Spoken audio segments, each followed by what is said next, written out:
بسم اللہ الرحمن الرحیم۔ السلام علیکم ورحمۃ اللہ وبرکاتہ۔ میں IYS کی طرف سے مخاطب ہوں اور آج آپ کو انشاءاللہ کلاس دہم کی اسلامیات کا بقیہ حصہ سورہ ممتحنہ کا پڑھاؤں گا۔ کل ہم نے سورۃ الممتحنہ کی ابتدائی آیات پڑھی تھیں۔ ابتدائی آیات میں اللہ تبارک و تعالی نے کفار سے دوستی کرنے سے منع فرمایا ہے۔ کون کفار؟ جو اللہ اور اس کے رسول صلی اللہ علیہ وآلہ وسلم کے دشمن ہیں، وہ کفار جو مسلمانوں کے دشمن ہیں، وہ کفار جو مسلمانوں کو نقصان پہنچاتے ہیں۔ اللہ رب العزت نے ایسے کفار سے دوستی کرنے سے اور راہ و رسم رکھنے سے منع فرمایا ہے۔ آیات کی وضاحت سے قبل میں نے آپ لوگوں سے اس کا شان نزول شیئر کیا تھا۔ آپ لوگوں نے شان نزول سنا تھا، اور شان نزول کے بعد ہم نے آیات کا ترجمہ اور الفاظ معنی سوال جواب کیے تھے۔ آج سورۃ الممتحنہ کی آیت نمبر 7 سے لے کر آیت نمبر 13 تک کی وضاحت آپ لوگوں کے سامنے آئے گی۔ غور سے سنیے گا، کل والی انسٹرکشنز کو فالو کیجئے گا، جن میں نے آپ کو بتایا تھا کہ درس کے دوران ہینڈ ریز نہ کریں اور اپنی درسی کتاب کاپی اور قلم اپنے سامنے رکھیں۔ تمام صفحات کے اسکرین شاٹس لے لیں۔ کوئی بات سمجھ میں نہ آئے یا سبق کے متعلق کوئی سوال پوچھنا ہو تو اپنے پاس نوٹ کر لیں اور درس کے آخر میں پوچھیں۔ درس میں ادب و احترام کو ملحوظ خاطر رکھیں، کیونکہ اسلامیات پڑھ رہے ہیں، حصہ قرآن پڑھ رہے ہیں، تو ہمیں اس کا ویسے بھی احترام کرنا چاہیے۔ اب میں آج کے لیکچر کی طرف چلتا ہوں۔ اعوذ باللہ من الشیطان الرجیم، بسم اللہ الرحمن الرحیم۔ عسى الله ان يجعل بينكم وبين الذين عاديتم منهم مودة والله قدیر والله غفور رحیم۔ عجب نہیں کہ خدا تم میں اور ان لوگوں میں جن سے تم دشمنی رکھتے ہو دوستی پیدا کر دے۔ واللہ قدیر، اور اللہ قادر ہے، اور خدا قادر ہے۔ واللہ غفور الرحیم، اور خدا بخشنے والا مہربان ہے۔ اس آیت کا مطلب کیا ہے؟ اس آیت کا مطلب یہ ہے کہ شروع میں اللہ رب العزت نے کفار سے راہ و رسم اور دوستی رکھنے سے منع فرمایا تھا۔ وہ کفار جن کے درمیان عداوت اور بغض، جن کے اور مسلمانوں کے درمیان کوئی بھی تعلق اسلام کا نہیں تھا، بلکہ وہ اسلام کی وجہ سے مسلمانوں کے ساتھ نفرت کرتے تھے، اللہ رب العزت نے اس سے دوستی رکھنے سے منع فرمایا تھا۔ اور اللہ رب العزت قطع تعلقی کو پسند نہیں فرماتے، تو آگے اللہ رب العزت نے فرمایا عسى الله ان يجعل بينكم وبين الذين عاديتم منهم مودة۔ اس آیت سے ہمیں یہ سمجھا دیا کہ یہ جو کفار جو اس وقت مشرکین مکہ تھے، ان کے ساتھ جو قطع تعلقی ہے یہ زیادہ عرصے کے لیے نہیں ہے، بلکہ بہت جلد یہ قطع تعلقی ختم ہو جائے گی۔ اور ایسا ہی ہوا، جب مکہ فتح ہوا تو وہ قطع تعلقی ختم ہو گئی، اور آپ دیکھیے فتح مکہ کے موقع پر کئی لوگوں نے اسلام قبول کیا۔ تو اسی لیے اللہ رب العزت نے فرمایا یہ کوئی عجیب بات نہیں ہے، یہ کوئی زیادہ بعید نہیں ہے، یہ بات کوئی اللہ تعالیٰ کی پہنچ سے دور نہیں ہے۔ اللہ تعالیٰ کے اختیار میں ہے کہ اللہ رب العزت جن سے آپ لوگ بغض رکھتے ہیں، جن سے آپ لوگ دشمنی رکھتے ہیں، ان کے اور آپ کے درمیان محبت پیدا کر دیں، دوستی پیدا کر دیں۔ اور پھر اس وقت قوموں نے دیکھا کہ مسلمانوں کے درمیان اور ان لوگوں کے درمیان جن سے مسلمانوں کی جنگیں ہوتی رہی تھی، جو مسلمانوں سے لڑتے رہتے تھے، وہ پھر عرب سے نکل کر عجم میں پھیلے، اور پھر آپ مل کر جو ہے وہ دیگر کفار کے خلاف جنگیں کرتے رہے، ان میں مضبوط دوستی ہو گئی۔ آگے فرمایا آیت نمبر 8 لا ينهاكم الله عن الذين لم يقاتلوكم في الدين ولم يخرجوكم من دياركم ان تبروهم وتقسطوا اليهم۔ اس آیت میں اللہ رب العزت یہ بیان فرمانا چاہ رہے ہیں، یہ بیان فرما رہے ہیں کہ ہر قسم کے کافر کے ساتھ بات چیت اور تعلق ختم کرنے کی ضرورت نہیں ہے، بلکہ وہ کفار جو مسلمانوں کو تکلیف پہنچاتے ہیں، وہ کفار جو مسلمانوں کو نقصان پہنچاتے ہیں، ان کفار کے ساتھ تعلق رکھنے سے، راہ و رسم رکھنے سے، ان کفار کے ساتھ دوستی رکھنے سے اللہ رب العزت نے منع فرمایا ہے۔ اب جو لوگ نقصان نہیں پہنچاتے ان سے تعلق، ان کے ساتھ ان کی غم خوشی میں شریک ہونا. خوشی کا مطلب یہ نہیں ہے کہ اگر وہ کوئی غلط قسم کے تہوار جو اسلام سے جن کا ٹکراؤ ہو وہ مناتے ہوں تو ہم بھی ان میں ان کے ساتھ شریک ہو جائیں، یہ مطلب نہیں ہے، بلکہ ان کا حال احوال پوچھتے رہنا اس چیز کا اسلام نے اس کی اجازت دی ہے. کہ لا ينهاكم الله عن الذين لم يقاتلوكم فيه، لیکن یہ کون لوگ ہیں جو مسلمانوں سے جنگ و جدل نہیں کرتے، جو مسلمانوں کے ساتھ امن میں رہتے ہیں. جس طرح کہ آپ پاکستان میں دیکھ لیجئے کہ جو پاکستان کے اندر کرسچنز ہیں، یہ جو پاکستان کے اندر ہندو ہیں، وہ مسلمانوں کے ساتھ ٹکراؤ نہیں کرتے، تو ان کے ساتھ راہ و رسم رکھنے کا اللہ تعالیٰ نے ہمیں راہ و رسم رکھنے کی اجازت دی ہے. ان اللہ یحب المقسطین، چونکہ یہ انصاف کی بات بھی یہی ہے کہ ایک کی وجہ سے سب کو برا نہ کہا جائے، سب کے ساتھ تعلق ختم نہ کیا جائے. اللہ رب العزت یحب المقسطین، بے شک اللہ تعالیٰ انصاف کرنے والوں کو دوست رکھتا ہے، یعنی پسند فرماتے ہیں. یحب حب سے ہے، حب محبت، اللہ تعالیٰ محبت رکھتے ہیں انصاف کرنے والوں کے ساتھ. انما ینہاکم اللہ عن الذین، اللہ تعالیٰ تو ان لوگوں سے دوستی کرنے سے، ان لوگوں سے راہ و رسم رکھنے سے منع فرماتے ہیں قاتلوکم فی الدین، جنہوں نے دین کی وجہ سے آپ سے لڑائی کی، ذاتیات کی وجہ سے نہیں، دین کی وجہ سے، کہ آپ اسلام لے آئے، آپ مسلمان ہو گئے تو وہ آپ کے خلاف ہو گئے. فاخرجوکم من دیارکم، اور مسلمانوں کو ان کے گھروں سے نکالا، مہاجرین کو ان کے گھروں سے نکالا، بے گھر کر دیا. ان لوگوں سے راہ و رسم رکھنے سے منع فرمایا ہے. وَأَخْرَجُوكُم مِّن دِيَارِكُمْ وَظَاهَرُوا عَلَىٰ إِخْرَاجِكُمْ،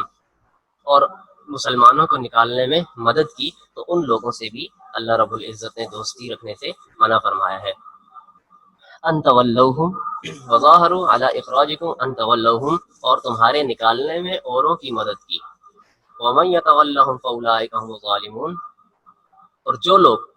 ایسے لوگوں سے دوستی کریں گے کہ جنہوں نے مسلمانوں کے خلاف سازشیں کی یا سازشوں کا حصہ بنے، فاولئک هم الظالمون، تو ان مسلمانوں کے بارے میں فرما رہے ہیں کہ یہ لوگ ظلم کرنے والے ہیں، یہ لوگ ظالم ہیں، اپنے اوپر ظلم کر رہے ہیں اور مسلمانوں پر ظلم کر رہے ہیں. وہ کیسے؟ وہ اس طرح کہ مسلمانوں کے خلاف ہونے والی سازشیں کرنے والوں کا وہ دست و بازو بن رہے ہیں. ٹھیک ہے. اس کے بعد اللہ رب العزت نے نبی صلی اللہ علیہ وسلم کو آگے آنے والی آیات میں کچھ باتوں کا حکم فرمایا ہے. ان باتوں کا کہ جو مسلمان عورتیں مکہ سے مدینہ کی طرف ہجرت کر کے حضور صلی اللہ علیہ وسلم کے پاس آ رہی ہیں، ان سے امتحان لیا جائے، یعنی جانچ پڑتال کی جائے، دیکھا جائے کہ وہ اسلام لائی بھی ہیں یا کسی اور دنیاوی غرض کی وجہ سے وہ یہاں آ رہی ہیں. ٹھیک ہے. اللہ رب العزت فرماتے ہیں یا ایھا الذین آمنوا، اے ایمان والو، اذا جاءکم المؤمنات، جب آپ کے پاس مومن عورتیں آئیں، وطن چھوڑ کر، مہاجرات مطلب وطن چھوڑ کر یعنی ہجرت کر کے، فامتحنوہن، تو آپ ان کا امتحان لیجیے. ٹھیک ہے. امتحان لیجیے. امتحان لینے کا طریقہ بھی آگے بتا دیے گئے، یعنی جانچیے کہ یہ لوگ واقعی اسلام قبول کر کے آئے ہیں یا کوئی اور غرض اور کوئی اور مقصد ہے کہ جس مقصد کی وجہ سے یہ لوگ آ رہے ہیں. ٹھیک ہے.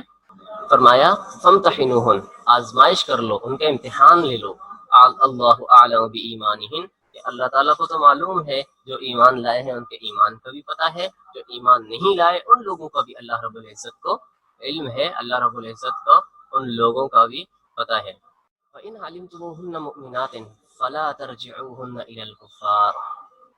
فَإِنْ عَلِمْتُمُوهُنَّ، امتحان لینے کے بعد اگر تم کو یہ معلوم ہو جائے کہ یہ مومن عورتیں ہیں، یہ ایمان لے آئی ہیں، فَلَا تَرْجِعُوهُنَّ إِلَى الْكُفَّارِ، تو ان کو کافروں کی طرف نہ لوٹائیے. مطلب کافر اگر انہیں مانگنے آئیں، یا ایسا نہ کیجئے کہ انہیں اپنے شہر سے یعنی مکہ سے نکال لیجئے، ایسا نہ کیجئے. یہ کافر اگر انہیں مانگنے کے لیے آ جائیں کہ ہماری عورتیں ہمیں واپس کر دو، تو ایسا کرنے سے بھی اللہ رب العزت نے منع فرمایا ہے. کس صورت میں؟ کہ جب یہ بات کلیئر ہو جائے کہ یہ مسلمان ہی ہیں، انہوں نے اسلام قبول کر لیا ہے. اللہ اعلم بایمانہن، کہ بے شک اللہ تعالیٰ ان کے ایمان کو خوب جانتے ہیں. فَإِنْ عَلِمْتُمُوهُنَّ مُؤْمِنَاتٍ، اگر معلوم ہو جائے کہ وہ مومن عورتیں ہی ہیں، فَلَا تَرْجِعُوهُنَّ إِلَى الْكُفَّارِ، تو ان کو کفار کی طرف واپس نہ بھیجیے. لَا هُنَّ حِلٌّ لَهُمْ وَلَا هُمْ يَحِلُّونَ لَهُنَّ، نہ یہ عورتیں جو ہیں، یہ عورتیں ان مردوں کے لیے یعنی کافر مردوں کے لیے اگر ان کی بیویاں ہیں تو ان کے لیے یہ حلال نہیں، یعنی ان کا ان کے ساتھ اب رہنا جائز نہیں ہے. وَلَا هُمْ يَحِلُّونَ لَهُنَّ، اور نہ ہی وہ مرد اب ان کے لیے حلال ہیں، کیونکہ کافر مرد اور مسلمان عورت کا آپس میں نکاح نہ ہو سکتا ہے، اور اگر کوئی کافر اسلام قبول کر جائے میاں بیوی میں سے تو ان کا نکاح بھی آپس میں باقی نہیں رہتا۔ ٹھیک ہے، اس کے بعد ہے وَآتُوهُم مَا أَنفَقُوا، وَآتُوهُم مَا أَنفَقُوا، جو کچھ ان مردوں نے یعنی کافر مردوں نے جو کچھ ان پر خرچ کیا ہے، خرچ کرنے کا مطلب ان کو جو حق مہر انہوں نے دیا ہے وہ مہر واپس لوٹا دیں، مسلمان اس مہر کو واپس لوٹا دیں کافروں کی طرف کہ بھئی یہ لے لو، اب یہ عورت تمہارے نکاح میں نہیں ہے۔ وَلَا جُنَاحَ عَلَيْكُمْ أَن تَنكِحُوهُنَّ إِذَا آتَيْتُمُوهُنَّ أُجُورَهُنَّ، اللہ رب العزت فرماتے ہیں کہ کوئی گناہ کی بات نہیں، اس میں کوئی برائی نہیں، اس میں کوئی گناہ نہیں، ان تنکحوهن، کہ یہ مسلمان مرد ان مسلمان عورتوں کے ساتھ جو وہاں سے ہجرت کر کے آئی ہیں ان کے ساتھ نکاح کر لیں، اذا آتیتموہن اجورہن، جب ان کے مہر ان کو لوٹا دیے جائیں، یعنی ٹھیک ہے، جو مہر کافروں نے مسلمان عورتوں کو دیے تھے وہ لوٹا دینے کے بعد ان مسلمان عورتوں سے نکاح کر لینے میں کوئی حرج نہیں ہے۔ اور ان کافر عورتوں کو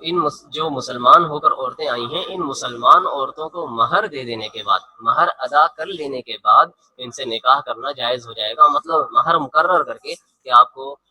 10 درہم، 20 درہم، 10 دینار، 20 دینار، 100 دینار، اور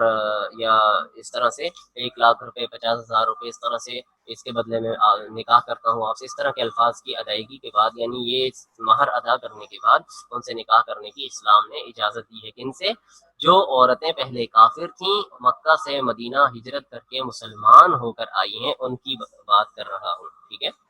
وَلَا تُمْسِكُوا بِعِصَمِ الْكَوَافِرِ وَاسْأَلُوا مَا أَنفَقْتُمْ وَلْيَسْأَلُوا مَا أَنفَقُوا، اور کافر عورتوں کی ناموس کو قبضے میں نہ رکھو، یعنی کفار کو واپس دے دو، جو کچھ تم نے ان پر خرچ کیا ہو تم ان سے طلب کر لو، اور جو کچھ انہوں نے خرچ کیا ہو وہ تم سے طلب کر لیں۔ اس آیت کا مطلب کیا ہے؟ اس آیت کا مطلب یہ ہے کہ اگر کسی مسلمان کی کافرہ بیوی ہے جو اسلام قبول نہیں کرتی تو اس کو کافروں کی طرف لٹا دیا جائے، اس کا مہر بھی اس کو واپس دے دیا جائے، اور جو کافر کی بیوی مسلمان ہے اور وہ مسلمانوں کی طرف آ جائے تو اس کافروں کو چاہیے کہ ان کا مہر بھی ان کو واپس کر دیں۔ ٹھیک ہے، مطلب دونوں طرف کا مہر واپس کرنا ضروری ہے۔ واللہ علیم الحکیم، اور اللہ تعالی جاننے والا ہے، حکمت والا ہے۔ اللہ تعالیٰ خوب جاننے والے ہیں اور خوب حکمتوں والے ہیں کہ ہم لوگ کیا کر رہے ہیں، ہم لوگ کیا چاہ رہے ہیں، ہم لوگوں کے اندر اخلاص کتنا ہے۔ اللہ تعالیٰ ہر چیز کو جاننے والے اور حکمتوں والے ہیں۔ وَإِن فَاتَكُمْ شَيْءٌ مِّنْ أَزْوَاجِكُمْ وَإِن فَاتَكُمْ شَيْءٌ مِّنْ أَزْوَاجِكُمْ إِلَى الْكُفَّارِ، اور اگر تمہاری عورتوں میں سے کوئی عورت تمہارے ہاتھ سے نکل کر کافروں کے پاس چلی جائے، وَإِن فَاتَكُمْ شَيْءٌ مِّنْ أَزْوَاجِكُمْ إِلَى الْكُفَّارِ فَعَاقَبْتُمْ فَآتُوا الَّذِينَ ذَهَبَتْ أَزْوَاجُهُمْ مِثْلَ مَا أَنفَقُوا، پھر تم ان سے جنگ کرو اور ان سے تم غنیمت جو ہاتھ میں لگے، مطلب میں آپ کو پہلے اس آیت کا مطلب سمجھا دیتا ہوں۔ جو میں نے بھی پیچھے بتایا کہ اگر کوئی عورت ہے وہ کافرہ ہے، مسلمان کی بیوی ہے، اور وہ واپس چلی جائے کفار کی طرف، ٹھیک ہے، کفار کی طرف واپس چلی جائے، إِلَى الْكُفَّارِ فَعَاقَبْتُمْ فَآتُوا الَّذِينَ ذَهَبَتْ أَزْوَاجُهُمْ مِثْلَ مَا أَنفَقُوا، اور اس کا مہر وصول نہ ہوا ہو، پھر تم ان سے جنگ کرو اور ان سے تم کو غنیمت ہاتھ لگے، تو جن عورتوں کے یعنی کہ جو عورتیں جا چکی ہیں نا، ٹھیک ہے، کافر تھیں وہ جا چکی ہیں، اب ان کے جانے کے بعد کیا کرنا ہے، یہ بتایا جا رہا ہے۔ فآتوا الذین، ان کو ان کا مہر دے دینا ہے، ٹھیک ہے، ذہبت ازواجہم، یعنی جو عورتیں چلی گئی ہیں ان کا مہر ان کو دینا ہے، مثل ما انفقوا، ان کا مہر وصول کرنا ہے مال غنیمت میں سے۔ اب دیکھیے مسلمان اس وقت جتنی بھی تعداد میں تھے، ان مسلمانوں میں سے 1 2 4 5 خواتین جو کافرہ تھیں وہ چلی گئیں، ٹھیک ہے، وہ چلی گئیں، تو اب اگر جنگ ہوتی ہے اور مال غنیمت حاصل ہوتا ہے اور وہ کافر جو ہے وہ ان کو جو ہے مہر واپس نہیں کرتے کہ جو مسلمانوں نے خرچ کیا ہے، تو مال غنیمت میں سے پہلے جو ہے وہ حصہ ان کو دیا جائے گا کہ یہ لو بھائی، یہ کافروں سے ہمیں مال غنیمت حاصل ہوا ہے، تم نے اپنی کافر عورت کو اتنا مہر دیا ہوا تھا جو تمہیں وصول نہیں ہوا، تو تم ایک کام کرو، یہ مہر جو مال غنیمت حاصل ہو اس سے مہر ان کو واپس کر دیا جائے، ان کے پیسے ان کو واپس کر دیے جائیں۔ یہ مطلب ہے اس کا۔ دوسرا مطلب یہ ہے کہ اگر یہاں سے کوئی عورت کافر ہو کر چلی گئی اور وہاں سے کوئی عورت مسلمان ہو کر آ گئی، تو اب دیکھا جائے گا کہ ان دونوں کا مہر کتنا کتنا ہے۔ مثال کے طور پہ دونوں کا لاکھ روپے ہے، تو اب وہ کافروں کو واپس کرنا ضروری نہیں ہے 1 لاکھ روپے۔ اگر وہ لوگ اس مسلمان عورت کو مہر نہیں دیتے تو کافروں کو 1 لاکھ روپے واپس کرنا ضروری نہیں ہے، بلکہ کیا کیا جائے گا اس صورت میں یہ کیا جائے گا کہ وہ 1 لاکھ روپے اٹھا کر اس مسلمان مرد کو دیے جائیں گے جس کی عورت کافروں کی طرف جا چکی ہے۔ ٹھیک ہے، تشریح اس لیے ہے تاکہ آپ کو آیات صحیح سے سمجھ آ جائیں اور قرآن کا کچھ حصہ تو کم از کم آپ لوگ ترجمے کے ساتھ پڑھ لیں۔ واتقوا اللہ الذی انتم بہ مؤمنون، اور اللہ رب العزت وہ ذات جس پر تم ایمان لائے ہو اس سے ڈرو، یعنی اس اللہ سے ڈرو جس پر تم ایمان رکھتے ہو۔ اللہ رب العزت ہر چیز دیکھ رہے ہیں، دلوں کے بھید سب جاننے والے ہیں۔ یا ایھا النبی اذا جاءک المؤمنات، اے نبی، اذا جاءک المؤمنات، جب آپ کے پاس مومن عورتیں آئیں، یبایعنک، تو ان سے آپس میں آپ ان سے یہ بیعت کریں، اس بات پر بیعت کرنے کو وہ آپ کے ساتھ آئیں کہ اللہ یشرکن باللہ، کہ وہ اللہ کے ساتھ شریک نہیں ٹھہرائیں گی، کسی کو بھی، شیئن، کسی بھی چیز کو شریک نہیں ٹھہرائیں گی۔ آپ دیکھیں اللہ رب العزت نے کیا فرمایا ہے، شیئن، کسی چیز کو بھی، چاہے وہ پتھر ہے، چاہے وہ سورج ہے، چاہے وہ کوئی سی بھی چیز ہے دنیا کی، ان کو اگر وہ یہ عہد کر کے آتی ہیں کہ بھائی ہم ان میں سے کسی چیز کو اللہ رب العزت کے اعمال میں، اللہ رب العزت کے افعال میں شریک نہیں ٹھہرائیں گے، اللہ رب العزت کی صفات میں شریک نہیں ٹھہرائیں گی، تو آپ کیا کریں، یبایعنک علی اللہ یشرکن باللہ، وہ تو اس بات پر بیعت کریں کہ وہ اللہ کے ساتھ شریک نہیں ٹھہرائیں گی، ولا یسرقن، یسرقن چوری نہیں کریں گی، ولا یزنین بدکاری نہیں کریں گی، ولا یقتلن اولادہن اپنی اولاد کو قتل نہیں کریں گی، ولا یأتین ببہتان یفترینہ بین ایدیہن وارجلہن، نہ اپنے ہاتھ پاؤں میں کوئی بہتان باندھ کر لائیں گی، ٹھیک ہے، اور نہ نیک کاموں میں، ولا یعصینک فی معروف، اور نہ نیک کاموں میں، معروف کہتے ہیں نیک کام کو، نافرمانی نہیں کریں گی، نیک کاموں میں نافرمانی نہیں کریں گی، فبایعہن، تو آپ ان سے بیعت کیجئے، واستغفر لہن اللہ، اور اللہ سے ان کے لیے بخشش مانگیے، مغفرت کی دعا کیجئے، ان اللہ غفور رحیم، بے شک اللہ تعالیٰ بخشنے والا ہے، مہربان ہے۔ ٹھیک ہے، اب اس آیت کو سمجھیے، اس آیت میں کچھ چیزوں کی مسلمان عورتوں سے بیعت لینے کا حکم دیا گیا ہے جو کہ زمانہ جاہلیت میں، یہ جو کہ کفار میں عام تھی۔ کیا باتیں ہیں؟ وہ یہ ہیں، سب سے پہلی بات کہ وہ اللہ کے ساتھ شریک نہیں ٹھہرائیں گی، اللہ کو ایک مان لیا، اسلام میں داخل ہو گئی، نبی صلی اللہ علیہ وسلم کو آخری نبی مان لیا، اسلام میں داخل ہو گئی۔ اب اعمال کیا نہیں کرنے اور کیا کرنے ہیں وہ بتا رہے ہیں۔ ولا یسرقن، چوری نہیں کرنی، ولا یزنینا، بدکاری نہیں کرنی، فحاشی کا کوئی کام نہیں کرنا، برائی نہیں کرنی، ولا یقتلن اولادہن، جس طرح کفار اپنے اولادوں کو قتل کرتے تھے، اولادوں کو قتل نہیں کرنا، ولا یأتین ببہتان یفترینا، اس آیت کے کچھ مختلف مطلب ہے، وہ میں آپ کو بتاتا ہوں۔ نہ اپنے ہاتھ پاؤں میں بہتان باندھ لائیں گی، مطلب کسی مرد پر الزام نہیں لگائیں گی، کسی عورت پر الزام نہیں لگائیں گی، ٹھیک ہے، یعنی کوئی الزام تراشی وغیرہ نہیں کریں گے۔ وہ ارجلہن، یہ ایدیہن ہاتھ، ارجلہن پاؤں، ٹھیک ہے، ولا یعصینک فی معروف، اور نیکی کے کاموں میں معصیت، نافرمانی نہیں کریں گی، مطلب اگر انہیں کہا جائے کہ نماز پڑھو تو یہ نہیں کہیں گی کہ ہم نہیں پڑھتے، ہم نہیں پڑھتی، اس طرح کے نافرمانی نہیں کریں گی۔ فبایعہن، اگر وہ ان ساری باتوں کو مان جاتی ہیں تو نبی صلی اللہ علیہ وسلم کو حکم دیا گیا ہے، فبایعہن، ان سے بیعت کر لیجئے، واستغفر لہن اللہ، اور اللہ رب العزت سے ان کے لیے استغفار کیجئے، مغفرت طلب کیجئے اللہ رب العزت سے ان کے لیے، ان اللہ غفور الرحیم، بے شک اللہ تعالیٰ بخشنے والا ہے، مہربان ہے۔ یا ایھا الذین آمنوا لا تتولوا قوما غضب اللہ، آیت کی ابتدا ہوئی تھی یا ایھا الذین آمنوا لا تتخذوا عدوی وعدوکم، آیت کی انتہا ہو رہی ہے یا ایھا الذین آمنوا لا تتولوا قوما غضب اللہ۔ ابتدا میں کیا کہا تھا کہ اللہ اور مسلمانوں کے دشمنوں کو اپنا دوست نہ بنائیے، اب یہاں پر اللہ رب العزت فرما رہے ہیں، مومنوں، اے ایمان والو، ان لوگوں سے جن پر خدا غصے ہوا ہے، یعنی اللہ تعالیٰ جن پر غصہ ہے، جن پر اللہ رب العزت کا غضب ہے، ان لوگوں کو اپنا دوست نہ بنائیے، ان لوگوں کے ساتھ دوستیاں نہ کیجیے، ان لوگوں کے ساتھ آپ تعلقات اور رسم و رواج اور راہ و رسم اختیار نہ کیجیے۔ اللہ رب العزت نے منع فرما دیا ہے کہ جس قوم پر اللہ کی ناراضگی ہے، وہ قوم اللہ رب العزت کی مستقل نافرمانی ہے، ان لوگوں کا آپ ساتھ نہ دیجیے، ان لوگوں کے ساتھ دوستی نہ کیجیے۔ قد یئسوا من الآخرہ، کہ یہ اسی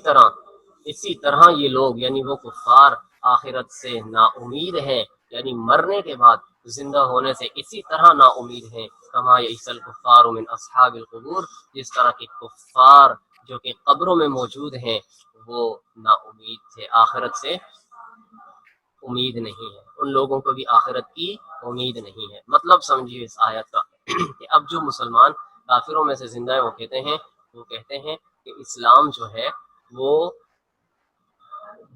جو عقیدہ بتاتا ہے آخرت کا کہ ہمیں مرنے کے بعد قبر سے دوبارہ اٹھنا ہے، تو وہ لوگ تو یہ کہتے تھے نا قبر سے کیسے اٹھیں گے دوبارہ، جب ہم ہڈیاں ہو جائیں گے، جب ہم راکھ ہو جائیں گے تو ہم قبر سے دوبارہ کیسے اٹھیں گے، ہم کیسے زندہ کیے جائیں گے، ہم پہلے جیسے کیسے بنیں گے۔ اللہ رب العزت کے لیے کوئی مشکل نہیں ہے کہ اللہ رب العزت پہلے جیسا انسان کو بنا دیں، یا ایک سیکنڈ کے اندر اندر اللہ رب العزت کسی کو مٹی میں ملا دیں، اللہ رب العزت کے لیے کوئی مشکل نہیں ہے۔ در حقیقت ان کے ہر کام کے خدا الگ، ان کے ہر کام کے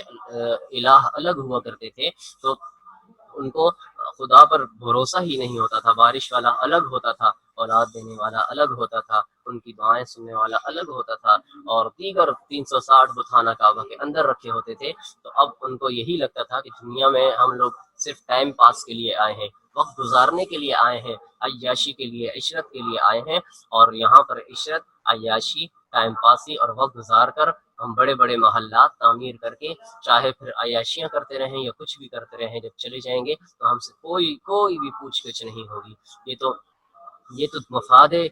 دنیا کی کوئی سی بھی چیز آپ دیکھ لیں جسے بنایا جاتا ہے، چاہے وہ سائنٹسٹ ہیں، چاہے وہ انجینئرز ہیں، چاہے وہ کوئی بھی ہے، جس چیز کو بھی بنایا جاتا ہے اس چیز کے پیچھے کوئی مطلب ہوتے ہیں، اس چیز کا کوئی مقصد ہوتا ہے، اس چیز سے کچھ حاصل کرنا مقصد ہوتا ہے۔ تو اللہ رب العزت نے جو اتنی بڑی دنیا کو، اتنی بڑی مخلوق کو، اتنی زیادہ مخلوقات کو اللہ رب العزت نے جو بنایا، اس کا کیا مطلب؟ ان کا کوئی مطلب نہیں، کوئی ان کا اختتام نہیں، کوئی اینڈ نہیں ہوگا، بالکل ہوگا۔ اللہ رب العزت نے دنیا کو یہ سمجھیے کہ آخرت کی تیاری کا ایک ذریعہ بنایا ہے کہ یہاں پر ہم جو کچھ بھی کریں گے لکھا جائے گا، اور اس کے بعد آخرت میں، اس کے بعد قبر میں ہم سے کچھ حساب ہوگا، اور پھر آخرت میں کچھ حساب ہوگا۔ لیکن جنہیں آخرت کی امید ہی نہیں ہے، جو قبر کو مانتے ہی نہیں ہے، تو ان لوگوں سے کیا گلہ کرنا، یا ان لوگوں سے کیا کہنا، کیا امید رکھنا۔ وہ لوگ جب آخرت کی امید نہیں رکھتے تو ہم لوگ ان کی راہ و رسم کو کیوں اختیار کریں، ان کے ساتھ دوستیاں کیوں کریں، جب وہ دنیا اپنے رب کو ہی بھول گئے کہ رب نے ہمیں بنایا کیوں ہے، پیدا کیوں کیا ہے۔ جب ان میں اتنی عقل نہیں ہے تو ہمیں کیا ضرورت ہے کہ ہم ایسے بے عقل اور کم عقل لوگوں کو اپنا دوست رکھیں۔ آپ لوگ میری باتیں سمجھ رہے ہوں گے یقیناً، میں کوشش کر رہا ہوں کہ بہت آسان انداز میں آپ لوگوں کو سمجھاؤں۔ اللہ رب العزت نے ابتدا میں بھی منع فرمایا، لا تتخذوا عدوی وعدوکم اولیاء تلقون الیہم بالمودہ، میرے اور اپنے دشمنوں کو دوست نہ بناؤ۔ آخرت میں بھی منع فرما دیا کہ ان لوگوں کو اپنا دوست نہ بناؤ، ان لوگوں سے دوستی نہ رکھو، کہ اس قوم سے دوستی نہ رکھو جس پر اللہ کا غضب ہے،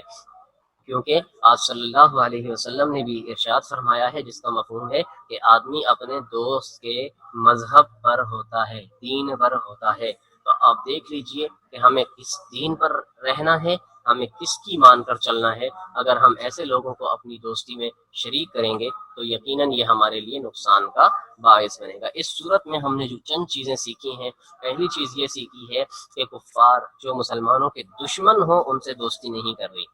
دوسرے نمبر پر وہ کفار جو مسلمانوں کے دشمن نہیں ہیں بلکہ اپنے کام سے کام رکھتے ہیں، ہم ان کے دکھ درد میں شریک ہو سکتے ہیں، ان کو نفع دنیاوی اعتبار سے ہم پہنچا سکتے ہیں۔ اس سے ایک فائدہ یہ ہوگا کہ آپ کے اخلاق سے متاثر ہوگا۔ آپ کو معلوم ہے صحابہ کرام علیہم الرضوان کی ذات ایسی ہوا کرتی تھی ایسی ذات ہوا کرتی تھی ان کی کہ ان کو دیکھ کر لوگ اسلام قبول کر لیتے تھے۔ اس کی وجہ کیا تھی؟ اس کی وجہ یہ تھی کہ ان کو دنیا کی کسی چیز سے کوئی غرض نہیں ہوتی تھی، ان کو دنیا کی کسی چیز سے کوئی مطلب نہیں ہوتا تھا، دنیا کی چیزوں کو وہ امپورٹنس نہیں دیتے تھے، ان کو اہمیت نہیں دیتے تھے۔ ٹھیک ہے، اب میں آپ لوگوں سے چند الفاظ معنی شیئر کرتا ہوں۔ تم نے دشمنی مول لی، ان کے آپ اسکرین شاٹس لیتے جائیں اور اپنی کاپی میں لکھیں گے، سوال جواب بھی، اور یہ بھی میں آپ کو طریقہ بتاتا ہوں۔ ظاہروا، انہوں نے ایک دوسرے کی مدد کی، حل حلال، الکوافر کافر عورتیں، کافرہ کی جمع ہے الکوافر، یبایعنا وہ بیعت کرتی ہیں، ان تبروا کہ تم نیکی یعنی بھلائی کرو، فامتحنوہن تم ان کی آزمائش کر لو، آزمائش کو آپ امتحان بھی کہہ سکتے ہیں، امتحان لو، آزمائش بھی بہتر ہے۔ عصمی بعصم الکوافر جو ہم نے پڑھا ہے، عصمی عزت، عصم کہتے ہیں عزت کو، عصمت سنا ہے نا اردو میں، عصم عزت کو اور ناموس کو کہا جاتا ہے۔ فعاقبتم پھر تمہاری نوبت آئے، قد یئسوا وہ مایوس ہو گئے، جو قبروں کے اندر ہیں ظاہر ہے وہ مایوس ہو گئے کہ اب اگر ہمیں قیامت کے دن اٹھایا بھی، اب وہاں پر ان کو اتنی تکالیف دی جا رہی ہیں کہ ان کے لیے وہی قیامت ہے، کیونکہ آپ علیہ السلام نے کیا فرمایا ہے؟ فرمایا کہ من مات فقط قامت قیامتہ، کہ جو آدمی مر گیا، جو آدمی فوت ہو گیا، اسی دن سے اس کی قیامت شروع ہو گئی۔ اچھا تھا تو اس کے لیے جنت کی کھڑکیاں کھول دی جائیں گی، جنت کی اس کو نعمتیں قبر میں ہی ملنا شروع ہو جائیں گی، اور اگر وہ برا آدمی تھا تو اس کے لیے جہنم کے عذابات وہاں شروع ہو جائیں گے۔ آگے چلتے ہیں،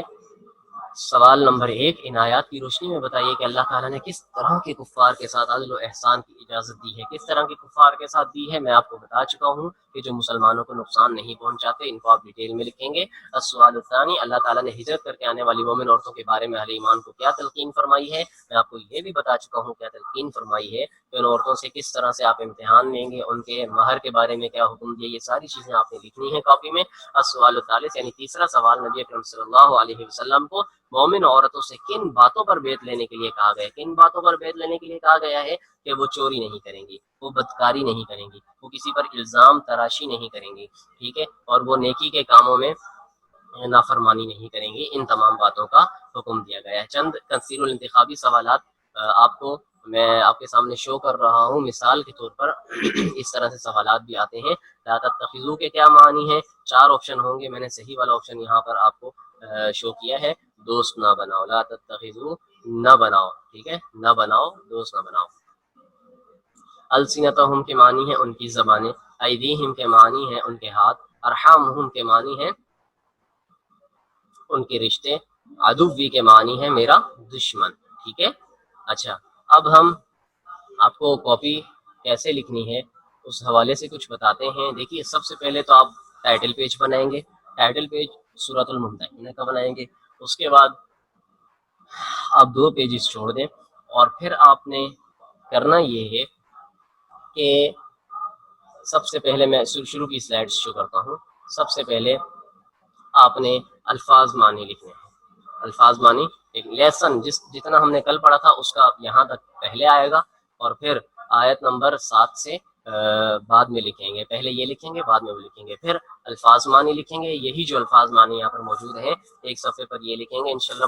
ضرورت محسوس کی تو بعد میں ان میں ایڈیشن کر لیں گے ہم، ٹھیک ہے۔ اس کے بعد آپ سوال جواب لکھنا نہیں، الفاظ معنی